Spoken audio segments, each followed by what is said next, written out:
Selamat pagi anak-anakku sekalian.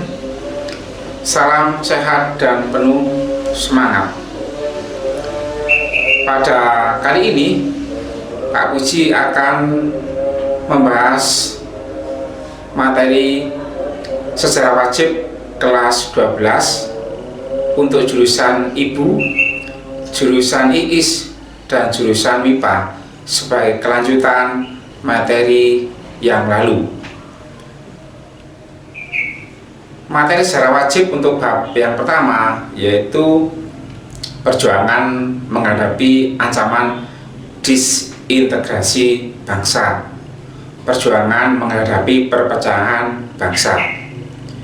Minggu yang lalu kita sudah membahas tentang berbagai pergolakan dalam negeri sejak tahun 1945 sampai 1965. Pemberontakan atau pergolakan itu terkait dengan masalah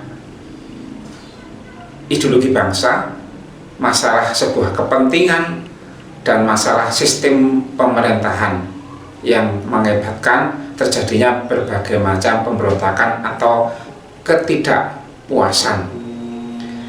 Kali ini kita akan melanjutkan materi tersebut, yaitu materi tentang dari konflik menuju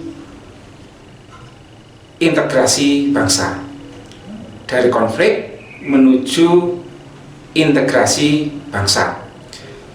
Anak-anak, dalam materi ini kita akan membahas bagaimana peran para tokoh dalam mengintegrasikan bangsa, menyatukan bangsa ini dengan apa saja yang mereka perbuat.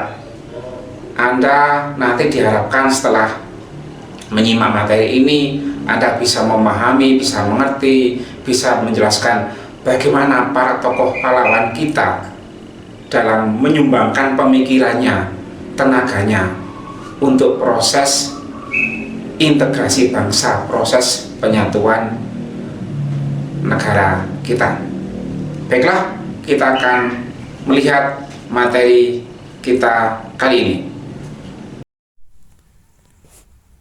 Baiklah, anak-anakku kelas 12 IIS, kelas 12 MIPA, dan kelas 12 Ibu, Pak Pujanto akan menyampaikan materi sejarah wajib, melanjutkan materi pada pertemuan yang pertama.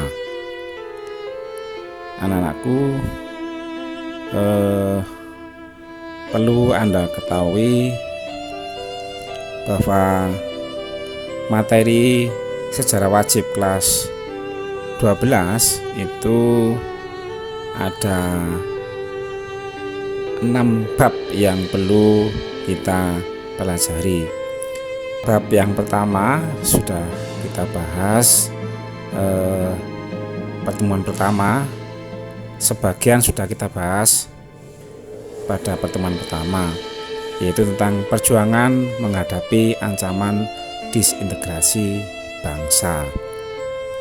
Ada 2 bagian yang dibahas, yaitu bagian yang pertama, berbagai pergolakan dalam negeri tahun 1945 hingga tahun 1965 yang sudah kita bahas pertemuan yang pertama. Terkait dengan pergolakan dalam negeri, pemberontakan dalam negeri itu ada kaitannya dengan ideologi, ada kaitannya dengan kepentingan, dan juga terkait dengan adanya sistem pemerintahan.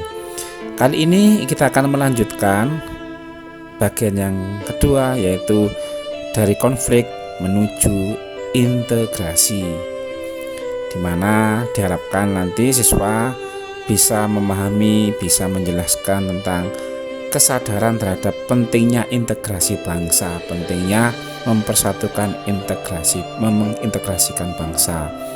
Yang kedua, nanti diharapkan bisa meneladani para tokoh pahlawan kita dengan pemikirannya, dengan tenaganya, berbuat untuk negara kita, untuk persatuan dan kesatuan, untuk mengintegrasikan negara ini.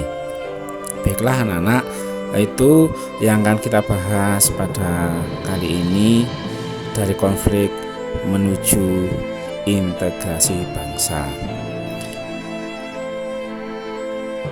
Upaya mempertahankan integrasi bangsa, bahwa integrasi bangsa itu pentingnya menjaga persatuan dalam kemajemukan. Jadi kita sangat penting untuk menjaga persatuan dalam kemajemukan. Dengan cara bagaimana? Dengan cara menciptakan kerukunan. Jadi walaupun kita berbeda majemuk, tapi tetap kita harus bisa bersatu. Hal itu juga untuk mewujudkan cita-cita dan tujuan nasional. Jadi hidup rukun itu mewujudkan cita-cita dan tujuan nasional dalam rangka memajukan negara. Yang berikutnya juga dengan demikian bisa mempersiapkan generasi penerus agar mampu bersaing pada era globalisasi. Jadi untuk mempersiapkan generasi muda agar mampu bersaing pada era globalisasi.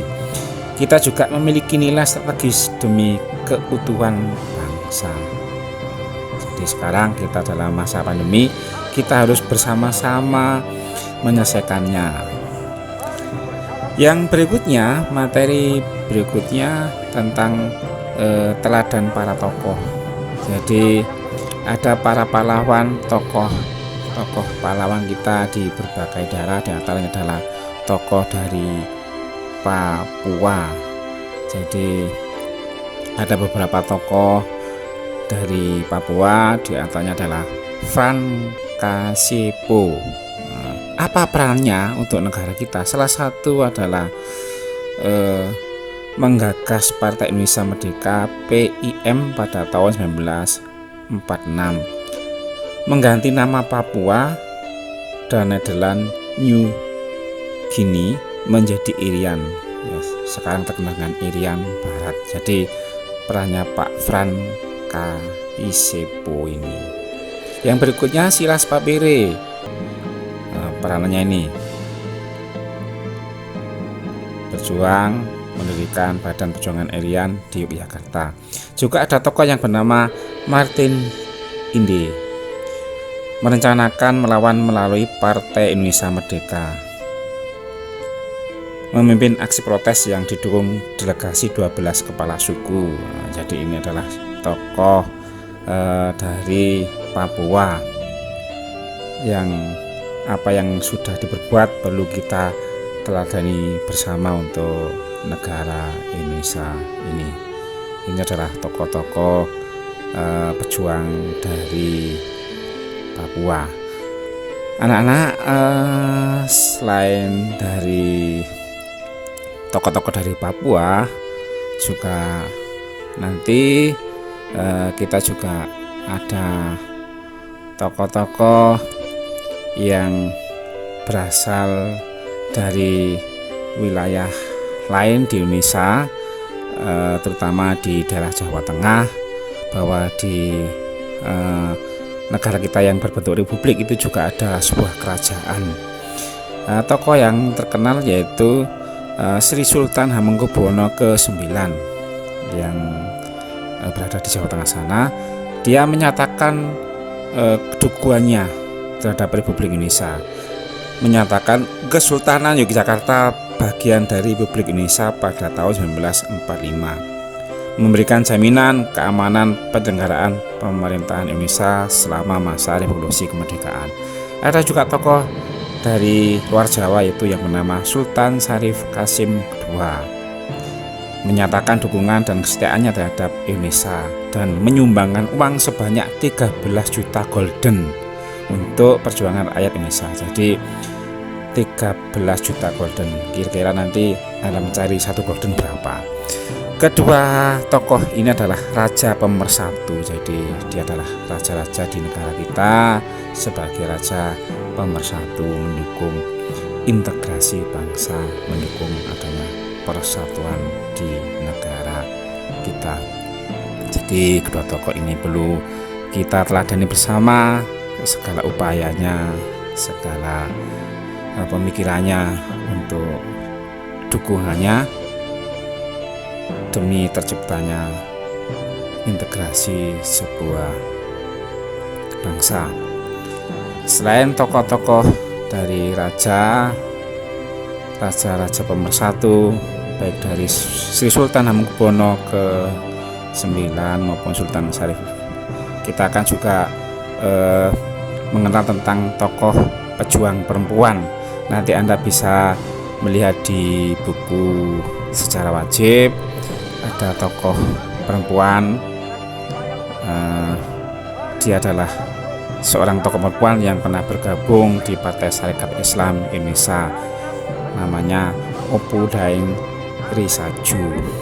Dia juga aktif menjadi ketua PSII Palopo pada tahun 1930. Juga aktif dalam melawan kolonialisme Belanda. Ini adalah salah satu tokoh pejuang perempuan yang terlibat berbagai macam pertempuran melawan Belanda pada masa awal kemerdekaan negara kita, namanya Opu. Anak-anak juga berjuang itu tidak hanya dengan fisik ataupun yang lain aja, juga berjuang melalui karya seni. Jadi kalau Anda sekarang menekuni bidang seni, Anda juga bisa menyumbangkan pemikirannya untuk negara ini. Ada tokoh-tokoh seniman yang juga ikut berjuang menuangkan pemikirannya, menuangkan talentanya, menuangkan segala yang dimilikinya. Salah satu tokoh yang bernama Ismail Marzuki. Lewat seni dia berkarya, lewat seni dia berjuang. Kalau Anda mendengar lagu-lagu perjuangan, hari ini kita pada bulan Agustus ini juga menjelang hari proklamasi kemerdekaan, biasanya didengarkan lagu-lagu bernuansa perjuangan. Pak Ismail Marzuki inilah salah satu pencipta lagu tersebut, dan lagu-lagu tersebut menjadi lagu-lagu pemersatu bangsa. Jadi dengan mendengarkan lagu itu kita terinspirasi untuk menyatu, untuk berjuang bersatu. Jadi tokoh yang bernama Ismail Marzuki. Ada juga tokoh sastrawan anak-anak yang bernama Muhammad Yamin. Jadi Pak Muhammad Yamin adalah tokoh sastrawan. Dia berjuang melalui pemikiran politik dan karya sastra. Pak Muhammad Yamin juga menyumbangkan salah satu isi konsep Pancasila yang kita sering bacakan di dalam upacara saat ini. Jadi salah satu butir Pancasila itu adalah hasil pemikiran Muhammad Yamin. Jadi salah satu isi Pancasila adalah hasil Muhammad Yamin. Juga ada tokoh-tokoh pejuang pemberontakan. Jadi Pak Nasution, Ahmad Yani, Pak Haryono adalah pejuang yang rela berkorban demi sebuah Pancasila, untuk mempertahankan Pancasila. Tokoh-tokoh ini seperti Pak Nasution itu adalah pahlawan revolusi kita. Dia juga sebelum menjadi korban pemberontakan G30 SPKI juga pernah aktif menjadi kepala staf Angkatan Darat. Juga Pak Ahmad Yani juga pernah menumpas pemberontakan DI-TII yang sudah kita bahas pada materi sebelumnya. Dia juga menjadi korban peristiwa G30 SPKI. Begitu juga Pak Haryono menolak rencana PKI membentuk angkatan kelima. Jadi PKI kan membentuk angkatan kelima. Pak Haryono adalah salah satu tokoh yang menolak. Dia menjadi korban dalam peristiwa G30 SPKI. Ada juga tokoh yang bernama Slamet Riyadi menjadi kepala komando setiap peristiwa perlawanan di Surakarta, terlibat dalam penumpasan DI-TII. Jadi Pak Slamet Riyadi ini aktif untuk menumpas berbagai macam pemberontakan, terutama pemberontakan DI-TII Jawa Barat dan pemberontakan RMS. Jadi apa yang dilakukan para tokoh ini perlu kita teladani bersama segala upayanya untuk bisa menyumbangkan pemikirannya, tenaganya untuk negara ini dan rela berkorban demi keutuhan bangsa kita. Tokoh Pak Nasution, Ahmad Yani, Haryono, dan Slamet Riyadi adalah para pejuang kita yang perlu kita teladani bersama-sama. Selain itu juga anak-anak juga masih ada satu tokoh yang lain yang juga tidak kalah penting. Segala pemikirannya juga membuat negara ini negara besar. Selain tokoh dari yang kita pahami bersama tentang tokoh pahlawan revolusi, yaitu salah satu tokoh pemikir bangsa yang namanya cukup terkenal yang bernama Muhammad Hatta. Jadi kalau Anda belajar tentang proklamasi kemerdekaan, ada teks proklamasi yang diakhiri dengan atas nama bangsa Indonesia Soekarno dan Hatta. Jadi Pak Muhammad Hatta ini adalah salah satu tokoh nasionalis. Dia berpendapat bahwa rasa nasionalisme atau kebangsaan muncul karena adanya perasaan senasib yang dirasakan dalam diri bangsa Indonesia. Nasionalisme juga ditemukan oleh adanya kesadaran terhadap persamaan dan tujuan. Saat ini kita menghadapi pandemi COVID-19. Rasa nasionalisme kita harus kita jaga. Apapun yang terjadi, bahwa kita tidak boleh saling menyalahkan, tapi harus memupuk rasa persatuan seperti apa yang sudah diwariskan oleh pemikir bangsa Pak Muhammad Hatta ini, bahwa nasionalisme juga ditemukan oleh adanya kesadaran terhadap persamaan dan tujuan, adanya perasaan senasib yang dirasakan dalam diri bangsa Indonesia. Kita sekarang merasakan satu nasib menghadapi pandemi COVID-19, maka rasa memiliki bangsa ini harus perlu dipupuk, di mana memperjuangkan nasionalisme Indonesia sejak masa pergerakan nasional yang diwariskan oleh Muhammad Hatta ini harus kita laksanakan sampai sekarang. Baiklah, demikian anak-anak untuk materi saat ini dari konflik menuju integrasi bangsa. Mudah-mudahan bermanfaat.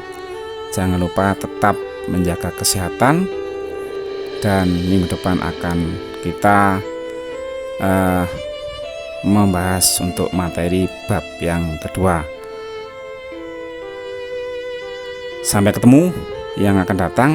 Salam sehat dan semangat untuk kita semua. Tetap semangat dan menjaga kesehatan kita masing-masing. Terima kasih anak-anak.